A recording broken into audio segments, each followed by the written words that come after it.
Paz do Senhor, amém? Deus abençoe a vida dos irmãos. Eu quero compartilhar algo de Deus com o seu coração nesse momento. Preciso fazer isso, amém? Quero deixar como texto base daquilo que Deus tem falado no meu coração, uma palavra registrada no livro de Juízes, Juízes capítulo 2, amém? Versículo 10. Juízes capítulo 2, versículo 10, a qual diz assim: E foi também congregada toda aquela geração a seus pais, e outra geração após eles se levantou, que não conhecia o Senhor, nem tampouco a obra que fizera a Israel. O 11 diz: Então fizeram o que parecia mal aos olhos do Senhor e serviram aos Balaíns.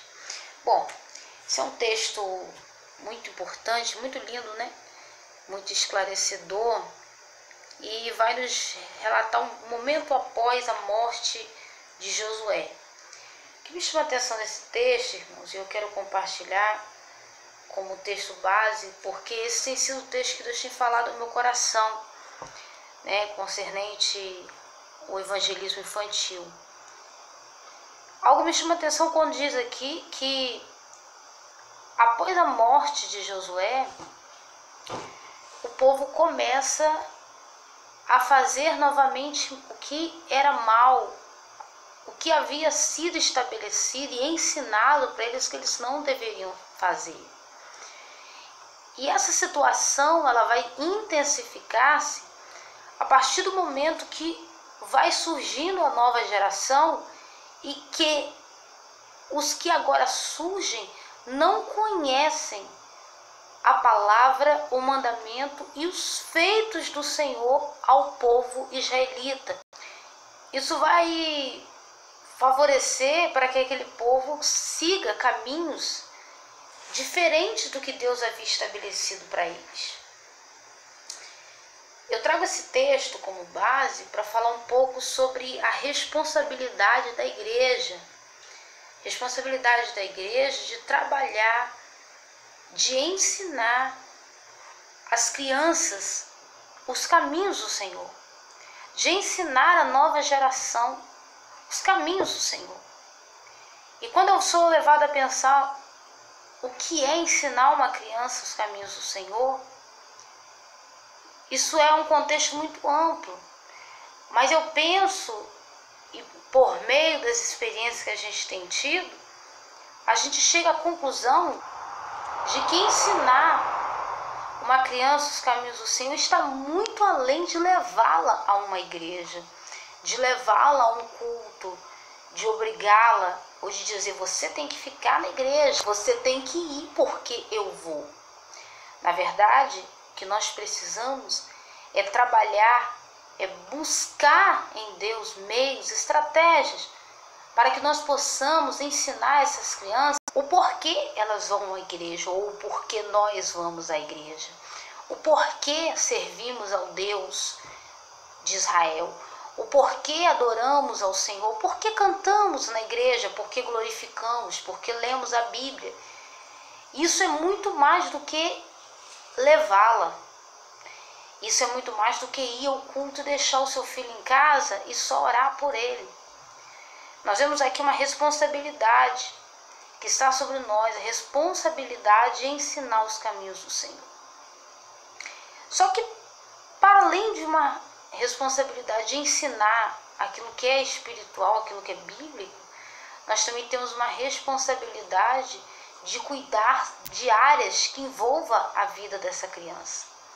Porque a igreja, alguém pode pensar que ela é somente uma instituição ou um local onde vai se falar somente de coisas espirituais, e isso não é verdade. A igreja, ela tem que estar envolvida no espaço onde ela está inserida e o mais próximo das pessoas que convivem nas suas proximidades.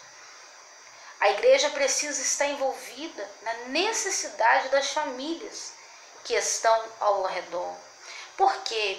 Porque quando a gente lê a Bíblia, e aí não é num texto ou em dois, mas em vários textos, nós vamos ver os servos do Senhor e o próprio Senhor Jesus, o próprio Deus, nos ensinando esses princípios de cuidado uns com os outros, nos ensinando esses princípios de nos importar com aqueles que estão à nossa volta.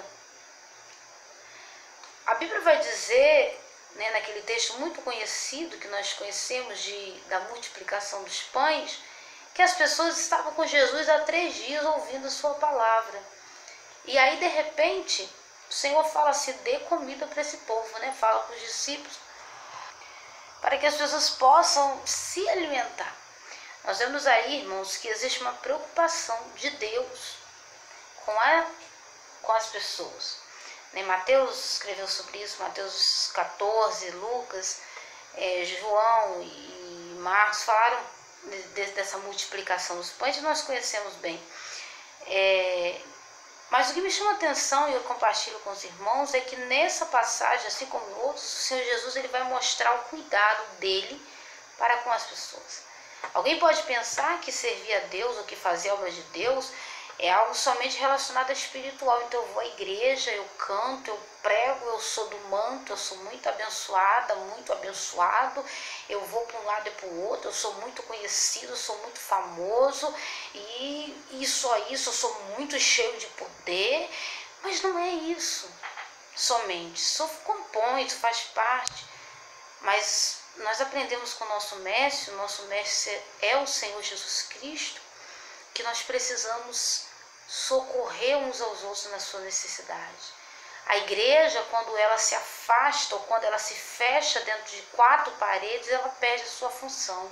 Porque Jesus, quando ele veio à terra no seu ministério, a Bíblia vai dizer sim que ele foi à sinagoga dos judeus, que ele entrou no templo, né? Mas a maioria dos lugares que você e eu encontramos Jesus, né, os milagres, os seus feitos, era no espaço público, no meio da multidão, né, nas ruas, nas vielas, nos becos, na praia, no barco. Ora, isso nos mostra que o nosso Cristo saía dos lugares fechados para ir ao meio da multidão. A Bíblia vai dizer que Jesus ele muda sua rota somente para entrar no território dos gadarenos, por causa de um homem que lá dentro ele iria libertar de uma situação terrível que vivia. Aquele homem viraria então um evangelista, pregador da palavra. Fato é que essa visão, ela, infelizmente, tem sido uma visão que tem se perdido dentro da igreja.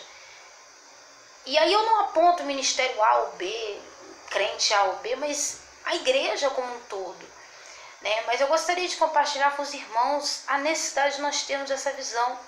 E aproveitando essa oportunidade, irmãos, de dizer que criança, ela tem valor mediante a obra de Deus, mediante o reino dos céus. A Bíblia vai dizer que alguém um dia preocupado também com a agitação de criança, achando que criança não entendia, que criança não precisasse estar no ambiente onde Jesus estava, Jesus vai dizer assim, olha, deixa vir a mim os pequeninos e não os impensáis, porque dos tais é o reino dos céus.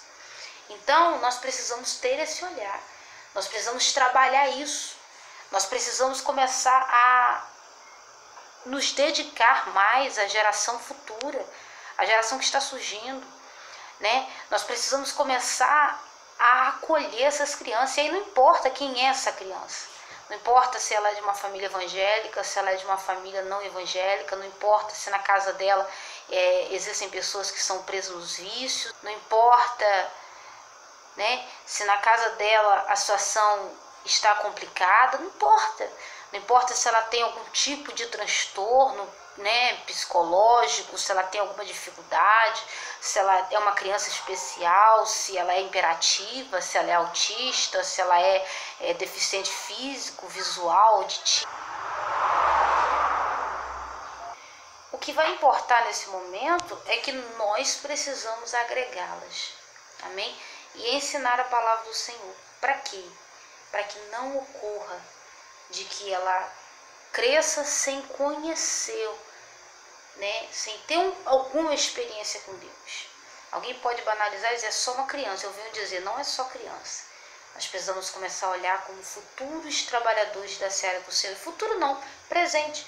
Porque nas experiências que eu tenho tido, eu tenho visto muita criança trabalhando para Jesus.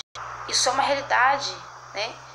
Mas é necessário que alguém tenha esse olhar, que alguém permita que o Espírito Santo de Deus traga esse olhar, que alguém invista nisso, porque enquanto não houver pessoas que acreditem nisso, pessoas que trabalhem isso, pessoas que levem isso a sério, vai ficar complicado.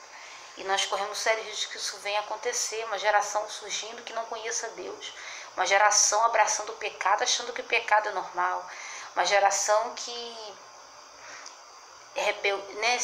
se rebelia contra pai e mãe, uma geração que se rebelia contra os princípios da palavra, achando que é normal, porque em algum espaço sempre vai ter alguma teologia, alguma teoria, melhor dizendo, alguma dissolução, algum problema, alguma coisa para poder dizer, olha, não tem jeito, é assim mesmo, é normal. Mas nós estamos, enquanto igreja, vivendo o tempo de necessidade de falarmos realmente o Deus, acerca do Deus que servimos, de falarmos acerca desse Deus que trabalha, do Deus que chama você e eu para uma responsabilidade para cuidar desses pequenos. Amém, amados? Então quero deixar esse texto base, Juízes capítulo 2, versículo 10, em nome de Jesus, e os irmãos quiserem ler mais aí, um pouquinho mais, fique à vontade. Fato é que o Espírito Santo de Deus venha nos levar um dia após o outro a estarmos refletindo sobre essa realidade, viu? Porque isso é a realidade. Que Deus abençoe a vida dos irmãos, em nome do Senhor Jesus, e até a próxima. Amém? Grande abraço, Deus abençoe.